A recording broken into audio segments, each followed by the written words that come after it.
बहुत ही घाटे में चल रहा है, सब लोग जानते हैं। इसकी पहुंच जन जन तक है, हर व्यक्ति को बिजली की आवश्यकता है। इस बार हमारे माननीय मंत्री जी ने ग्रामीण क्षेत्र के उपभोक्ताओं को, जिनकी की भुगतान करने की क्षमता बहुत ही कम है, जो फसल आने पर प्रायः भुगतान करते हैं, उनकी सुविधा के लिए एक बहुत अच्छी योजना लॉन्च की है। और उस योजना के अंतर्गत कोई भी उपभोक्ता अपने विद्युत बिल में जो भी धनराशि जमा करना चाहे 100 रुपए के गुणांक में, वो जमा कर सकता है। हम लोगों ने महसूस किया है, जब सौभाग्य में संयोजन हुए थे मुफ्त में, तो उन संयोजनों के जो उपभोक्ता हैं, उन्होंने अपना संयोजन होने के बाद कोई भुगतान नहीं किया, तो किसी पे 10,000, किसी पे 15,000, किसी पे 20,000 रुपया बकाया हो गया है।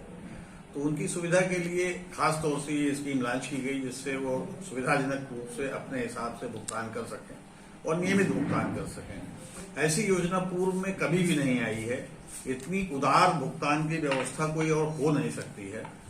तो मेरी अपील है अपने सभी उपभोक्ताओं से कि वो इस योजना का लाभ उठाएं।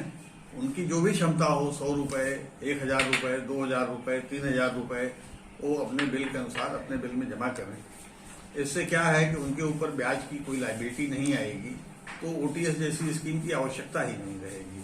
आपको यहाँ बताते चलें कि हम 5 रुपया यूनिट बिजली खरीदते हैं, और जितनी बिजली हम आपको दे रहे हैं उसमें से 40% तो आजमगढ़ जनपद में लाइन लॉस है। यानी 100 यूनिट बिजली हमने आपको दिया, तो उसमें 60 यूनिट बिजली तो हम बिल कर पाते हैं, 40 यूनिट तो बिजली चोरी चली जाती है। तो पहला तो अनुरोध ये है कि बिजली चोरी न करें, संयोजन ले लें आप, और संयोजन के माध्यम से बिजली का उपभोग करें।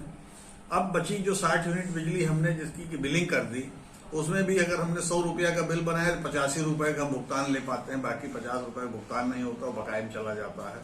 और बकाया आप सब जानते हैं, एक बार बकाया हो गया तो उसका भुगतान प्राप्त करना कितना मुश्किल होता है।